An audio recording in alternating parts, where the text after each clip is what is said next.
बात ये मैं हम उस वक्त भी डिस्कस कर रहे थे कि ये जिस तरीके से ये फॉल्स फ्लैग ऑपरेशन किया है, ये सारा प्री प्लान्ड है। ये अभी जो डिसीजन हुए ये सारे डिसीजन पहले हो चुके हैं। इन्होंने पहले वो फॉल फ्लैग पाकिस्तान को ब्लेम किया है, तो इसके बाद इंडस ट्रीटी जो है उसको ख़त्म किया है, नॉट रियलाइजिंग कि it is an international treaty है। ये जी। World Bank is a guarantor. आप अपने यूनिलेटरी इसको कैंसिल नहीं, इट्स ओनली पॉसिबल दोनों ममालिक मुश्तरका बाहमी रजामंदी से ये चेंज करें और फिर उसके लिए नया ड्राफ्ट बनेगा, उसको किया जाएगा। और ये इसका मतलब है कि इंडिया पाकिस्तान में पानी की रुकावट डालना चाहता है, and I take it as a Pakistani as an act of war. इस मुल्क को आप ड्राई करेंगे जिसकी मुल्क की सर्वाइवेबिलिटी नहीं रहेगी, क्या वो मुल्क तमाशा देखता रहेगा? और वो भी न्यूक्लियर इस्लामिक मुल्क। आप इससे देख लें। और ये लोअर अप्रीडियंस को पानी कोई रोक नहीं सकता, इट द इंटरनेशनल ट्रीटी है। और ये एक्चुअली चाइना से रिवर्स आते हैं, फिर कश्मीर में आते हैं, फिर पाकिस्तान में आते हैं। तो यही चाइना भी इंडिया के साथ कर सकता है। तो इंडिया को सारे ऑप्शन सोचने चाहिए। नंबर 2, जिस तरीके से 48 देने हैं, मैं तो कहता हूँ पाकिस्तान को चाहिए कि इनका पूरा सफारती अमला वापस करे और अपना सफारती अमला ले। ना हम इनसे ट्रेड करते हैं, ना हमारे को बायलैटरल रिलेशनशिप है। ये इन्होंने हमारे कश्मीर पे कब्जा किया हुआ है। ये पाकिस्तान को सबरीन बनाना चाहते हैं। पाकिस्तान का अब हाई टाइम है कि we should start behaving as a nuclear strong Islamic country with battle hardened army. बिल्कुल सही। तो फिर ब्रिगेडियर साहब, साथ ही अगला जो इकदाम पाकिस्तान ले सकता है, क्योंकि इंडस वाटर ट्रीटी की बात हो रही है, तो 3 दरिया जो हैं वो उनके पास हैं, 3 हमारे पास हैं। उनके पास इंडस झेलम, हमारे पास इंडस झेलम और चनाब है, और उनके पास ब्यास रावी और सुतलिज है। अब अगर ब्यास रावी और सुतलिज का पानी वो रोक रहे हैं, तो फिर क्या जवाबन पाकिस्तान को भी इन 3 अपने पास जो दरिया हैं उनका पानी रोक लेना चाहिए? उनका पानी हम कैसे, दरिया तो कश्मीर से आते हैं, वो तो इंडस वाटर ट्रीटी के तहत पानी मिलता है। अब अगर उस वक्त ये रिकॉर्ड डालते हैं, see what is going to happen, can we accept it?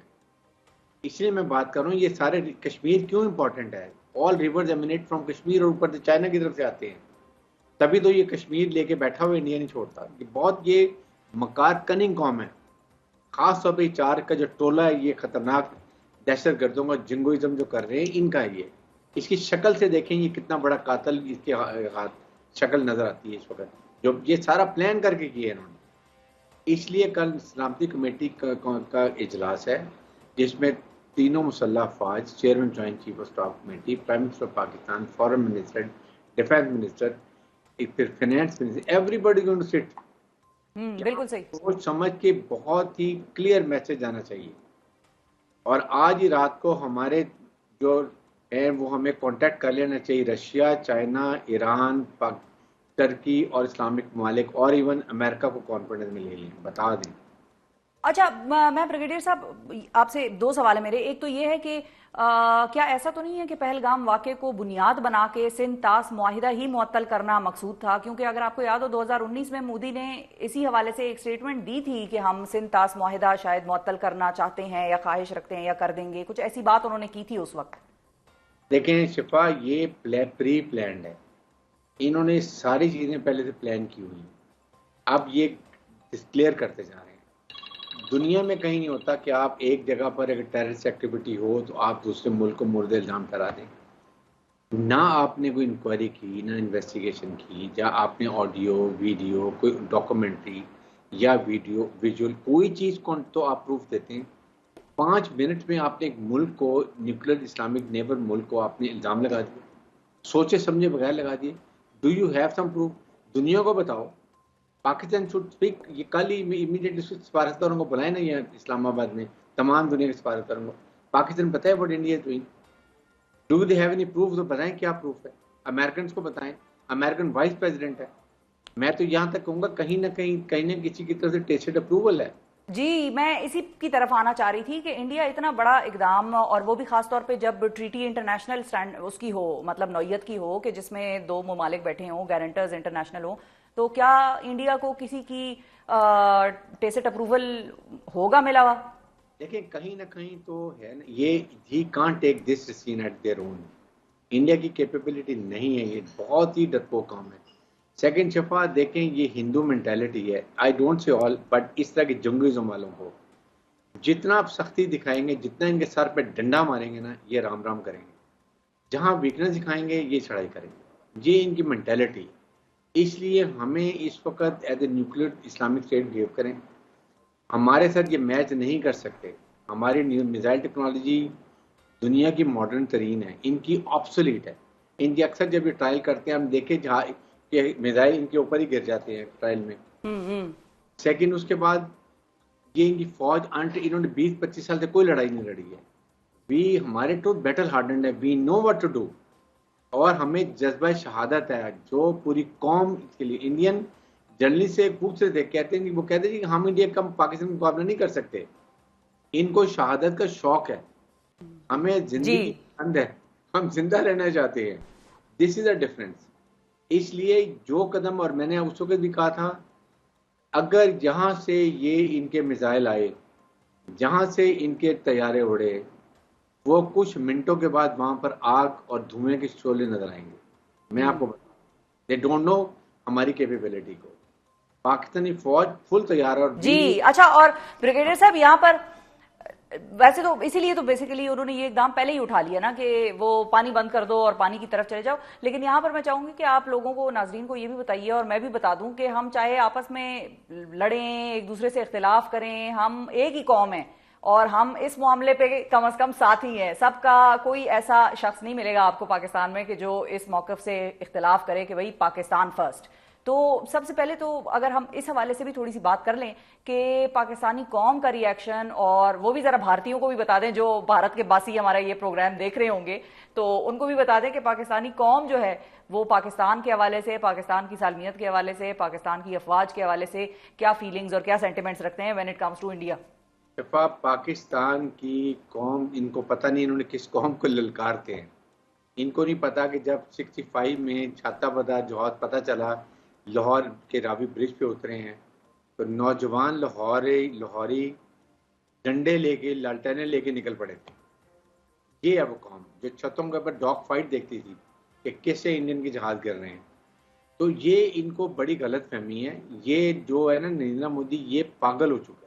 अच्छा, लेकिन ब्रिगेडियर साहब जब आप कहते हैं ना कि गलत फहमी है, तो उस गलत फहमी में कम से कम इतना हमें ये चीज एक्नॉलेज करनी चाहिए कि हमने हमेशा ही बड़ा ही रिस्पॉन्सिबली, वैसे मैं अक्सर लोगों से लड़ भी पड़ती थी कि भाई इतना रिस्पॉन्सिबिलिटी दिखाने की कोई जरूरत है नहीं। वो हमेशा ही हर छोटा सा पटाखा वहां होता है, वो आपको भी याद होगा वो जो कबूतर था और वो कबूतर वहां चला गया बेचारा और मासूम उसकी जान पर बन आई कि भाई वो ISI ने भेजा है और पाकिस्तान का कबूतर है। वो तो हर चीज पर ही पाकिस्तान को बगैर देखे, बगैर सोचे समझे टारगेट करते हैं, निशाना बनाते हैं और इल्जाम तराशियां करके दुनिया को ये बावर कराने की कोशिश करते हैं कि पाकिस्तानी बड़े इररिस्पॉन्सिबल हैं और दहशतगर्द हैं।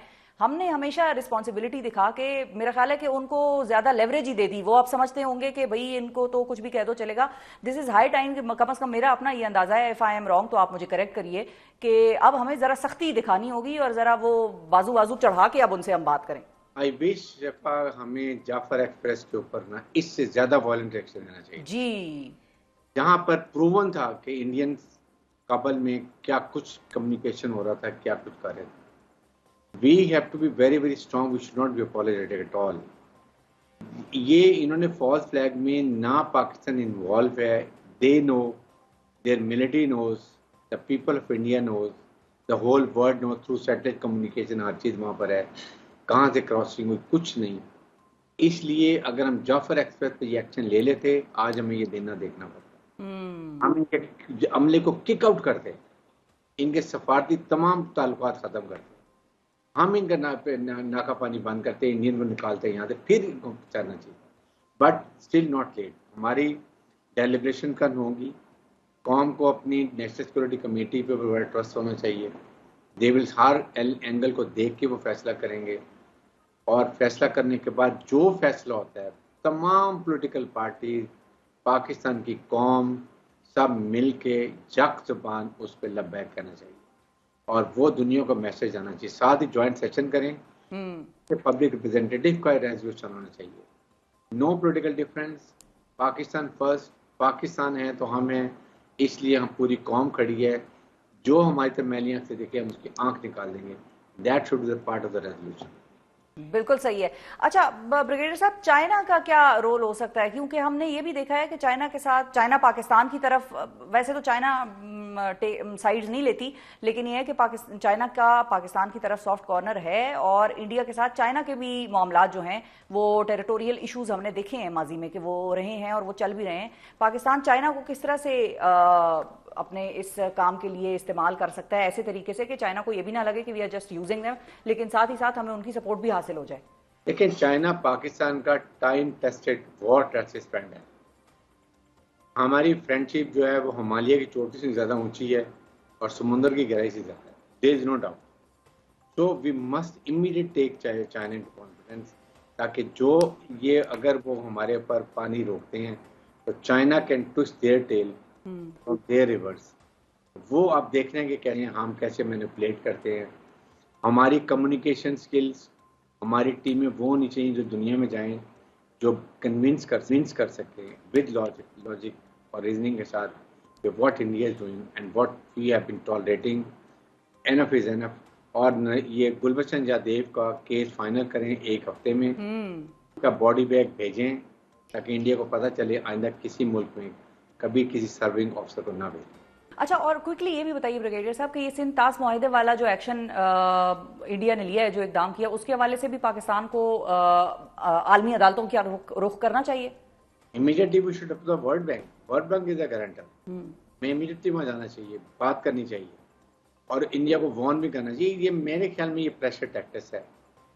ये दे डोंट नो कि ये पाकिस्तान कौम को डरा धमका नहीं सकते हैं। We know our rights and we know how to fight our case. इंशाल्लाह आप देखेंगे कि सब अल्लाह बेहतर करे। अच्छा, और जो टेंशन अब बढ़ेगी खिते में, इंडिया ने एक स्टेप मतलब लिया, उसके बाद अब जाहिर है पाकिस्तान रिटेलिएट करेगा, जवाब देगा, तो ये खिते को किस तरफ लेके जाएगी ये सारी tension? This is what I से। पाकिस्तान को immediately Russia, China, Iran, Turkey, middle east और अमेरिका को इमीडिएट कॉन्फिडेंस से मिलें कि ये जो इंडिया जिंगोइज्म पे जा रहा है, जो जिस तरीके से हरकतें कर रहा है, इसकी आग की लपेट में ये पूरा रीजन आ जाएगा, जिसमें रशिया, चाइना, दो न्यूक्लियर पावर, दोनों वीटो पावर बने। और साथ ये भी बताएं कि इसके फॉलोआउट जो हैं वो ग्लोबली भी इफेक्ट होगा, ये हमें बताने की जरूरत है। Pakistan is not an ordinary country.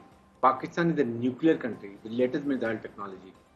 We have the all means to carry our strategic assets through land, air and sea. We have all strike capability. We don't believe in this. We have a very strategic, हमारा minimum deterrence है, लेकिन पाकिस्तान के survival के लिए ये हमने कोई खेल खिलौने नहीं रखे हुए हैं। What to do?